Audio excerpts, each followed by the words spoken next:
It's 17:06 GMT. This is Focus on Africa from the BBC World Service. I'm Maudrey Brown. The authorities in Guinea have identified and charged a member of the security forces for the killing of 3 demonstrators during a recent protest against the military junta of Colonel Mamadi Doumbouya. Al-Hassan Silla reports from Conakry. Guinea State Prosecutor Yamusa Conte has in a public statement revealed the arrest of a paramilitary police officer who is alleged to have shot dead 3 demonstrators during protest against the military rule. Ibrahim Balde, in a video on social media, is seen pointing his gun in the direction of the demonstrators. State Prosecutor Conte, in a communique on state media last night, went further and identified the marks on the AK-47 rifle the security man is alleged to have used. The 3 youths shot dead are aged 23, 17 and 13. The Gambia's Health Minister, Amadou Lamine Samate, has told Parliament during an extraordinary session on the deaths of 70 children after consuming a cough syrup that he believes his country was a victim of aggression. I believe that our country has been assaulted. This is an aggression against our people from greedy, unscrupulous people. The manufacturing, distribution, and importation of contaminated drugs is criminal, and government sees it that way. However, due diligence needs to be carried out to get to the root of the problem. The license of the importer has been suspended, the 2 pharmacy outlets of the importer have been closed, and the police have started investigations in earnest.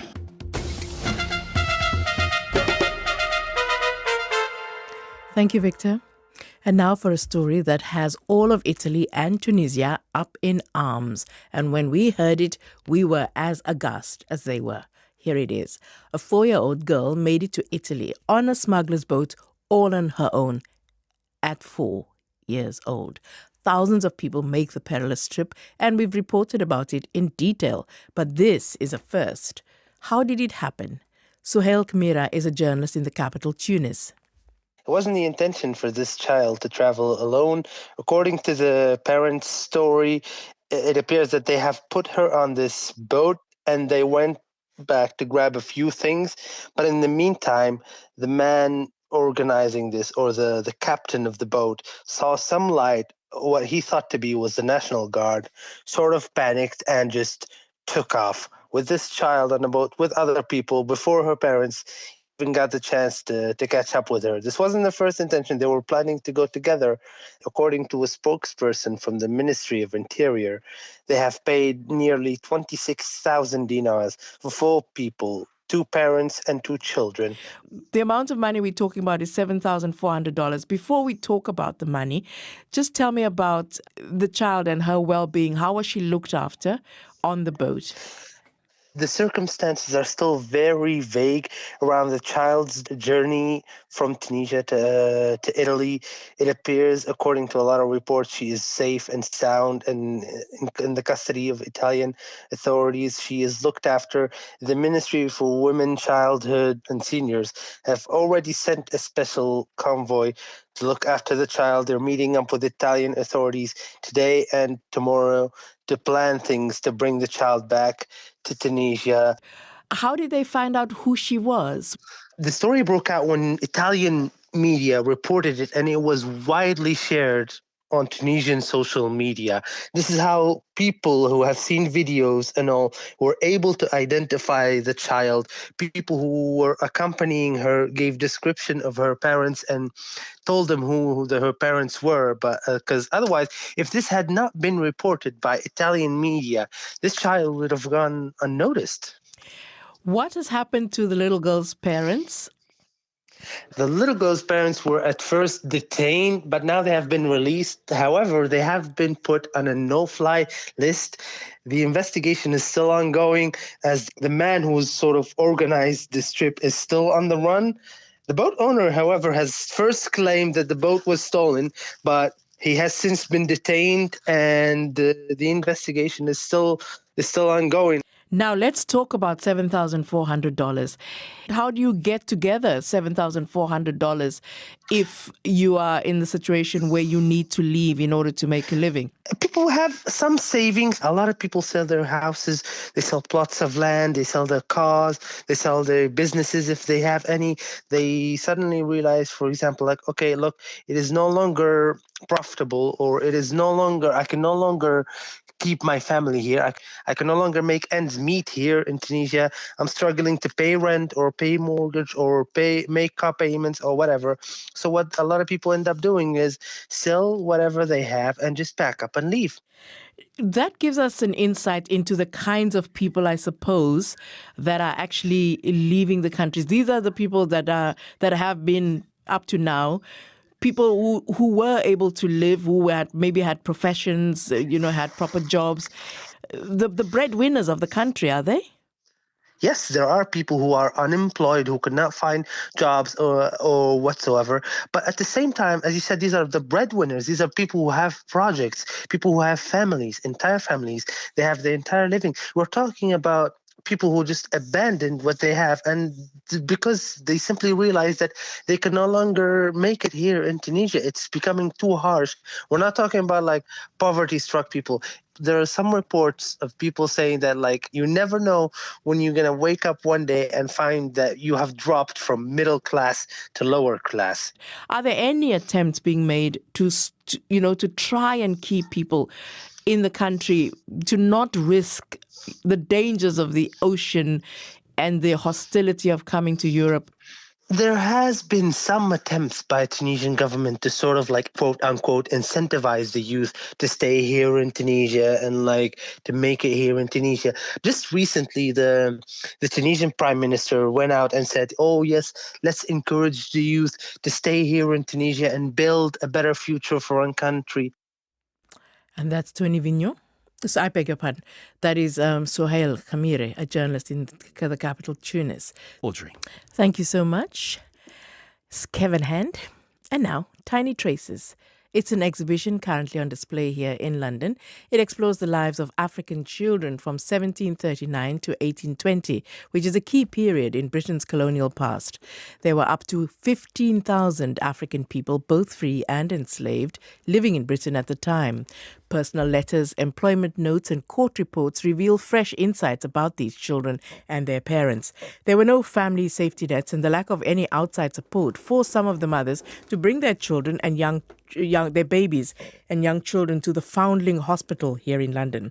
The new information tells the untold story of more than a dozen children from the African diaspora who were taken into care during the early days of the Foundling Hospital. Sylvia Smith went to have a look. I'm standing in front of a live screen in the Foundling Museum in central London, looking at a series of pictures. And I'm talking to Hannah Dennett, who's the exhibition curator. Now, this picture here is of a boy in the streets selling something. Can you tell me a bit about that, please? Yes, we use this image. It's a picture by Hogarth, and it's a street scene. So you've got this lively scene being played out in the streets of London of everyday people, and in it, included, is a young African boy blowing a trumpet. And the reason we wanted to include that was to demonstrate that there were African children living in London during this period in the 18th century, that they were seen on the streets of London in everyday life. And were there many children and adults from Africa or the African diaspora? There are estimated that by the end of the 18th century, there were approximately 15,000 people of the African diaspora living in Britain. But most of those were men.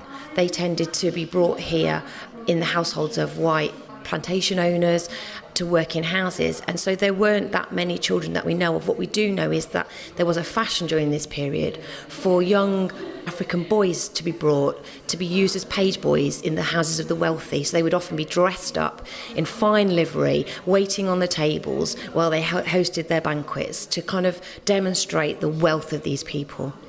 Now, how did some of these children end up in what was then the Foundling Hospital and is now the Foundling Museum? What's their trajectory? So what we've discovered is that we've got mothers who've arrived from the Caribbean, African mothers who've arrived from the Caribbean in the service of white families being brought to England. And we've also got white mothers living in England, in Britain at the time, who've had relationships with African men who've been working alongside them as servants in households. And these women have engaged in relationships and fallen pregnant and been abandoned, on the most part, by the fathers of the babies. Most of these women were of those poorer levels of society at the time. And if they newly arrived in England, they didn't have any network to support them, to turn to help financially or with the care of the baby. So they came to the Foundling Hospital to see if the Foundling Hospital would take in these children because they weren't able to look after them themselves. And what was the basis upon which the Foundling Hospital would admit children whose parents or mother didn't have the means to support them? So it changed slightly during the 18th century, but overall it tended to be that they had to be under the age of 1. And originally, any mother could turn up. If there was a place, they could leave their child and the child would be accepted. Then later on, they introduced a ballot, a lottery system. So you had to draw a ball out of a bag. And if you got a white ball, then your child was accepted. But if you got a black ball, you were rejected. And then from the 1770s, women had to write a petition as well. And that just outlined some of the circumstances of their story, maybe where they'd met the father, what had happened to them after they'd fallen pregnant, and offered the names of referees. And then the governors would read these and decide who they thought was deserving of the support from the charity. Now, what else do we have here in terms of the period and the sort of the background, really, to these children?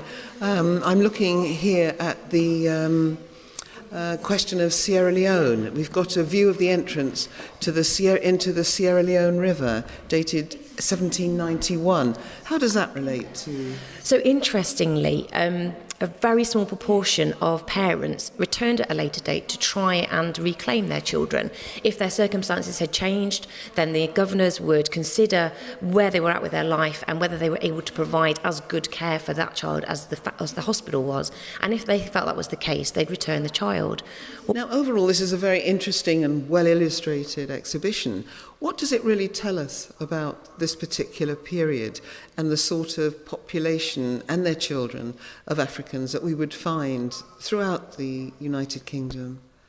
I think it gives us just a little window into the lived experiences of particularly African mothers and children living in Britain or arriving in Britain in this period.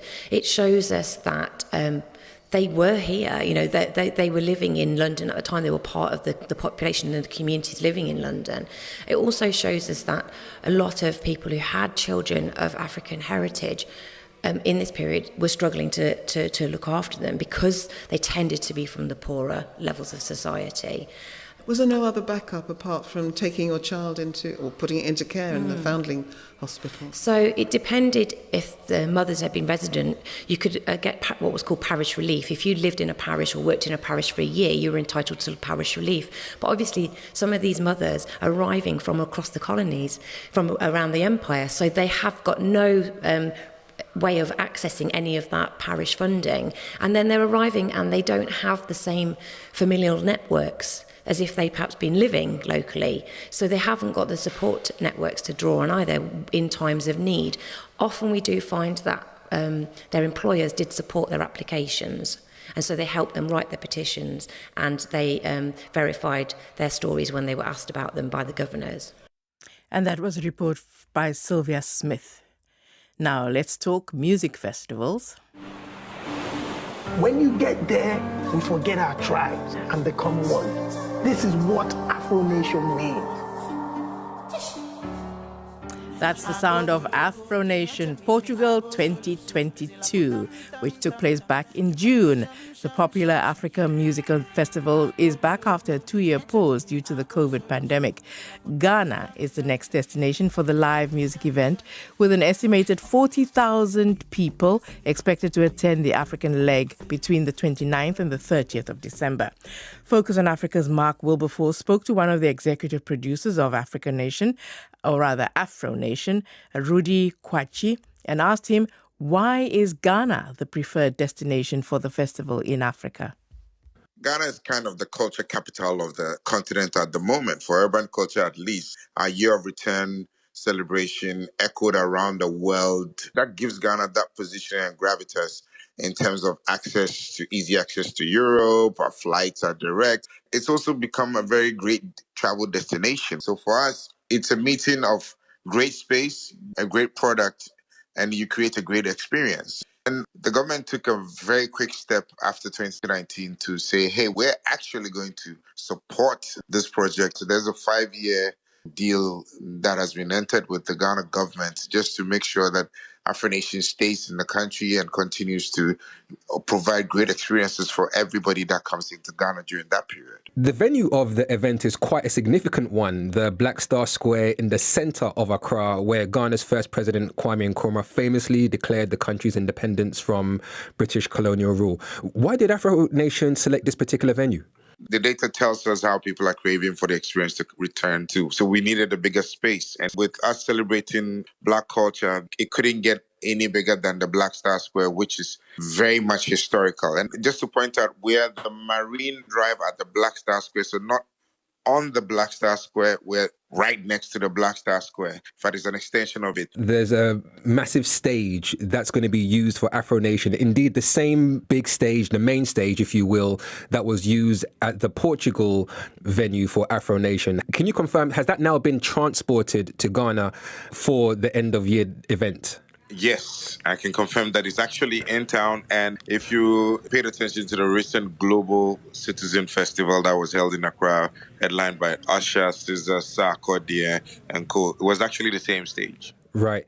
Does this not take away any potential income from local live event organisers in Ghana, especially considering the current economic crisis that the country is in at the moment? To the contrary, it actually unlocks and opens up much more opportunity. There's a training program that we put together. We put a crack team of local players to learn, to build, to manage the system. So it's not just that it came and it's sitting here. There's a skills transfer program already in place. So let's talk music now. Talk us through the lineup. So P Square returns to Accra for the first time in over a decade. Davido, Stonebwoy, Camido, and we're actually super proud that Ghana is sandwiched between Francophone countries. So us actually putting in a Francophone act has also unlocked a whole new market and excitement for us. And it also brought our Francophone brothers closer. So Daju, Adekunle Gold, CK, the sensational Black Sherif, Kwame Eugene, Kiddy, Camon Fella from South Africa, Jackie, and Rema, with DJs, Scorpion Kings, Major League DJs, Uncle Waffles, and so much more to be announced pretty soon. Right. Now, you mentioned a plethora of heavyweight artists and exciting DJs from all over the continent. However, this is taking place in Ghana, Rudy, and one notable name that is absent from the lineup is the self-proclaimed dancehall king of Ghana, Shatta Wale. What is the reason behind his absence on the lineup?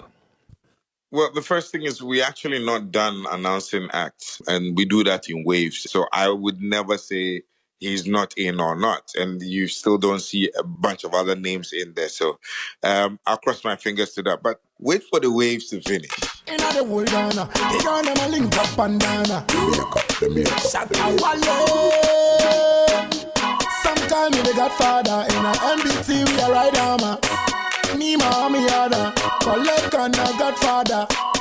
Big up every your time, every get to your time. Every get to girl will not say me a number one. Dancehall king of the whole Ghana. The girl never lean on the whole Ghana. Okay, Shatta Wale, and that was Radi Kwache, and he was talking to Mark Wilberforce about the next leg of the Afro Nation Music Festival.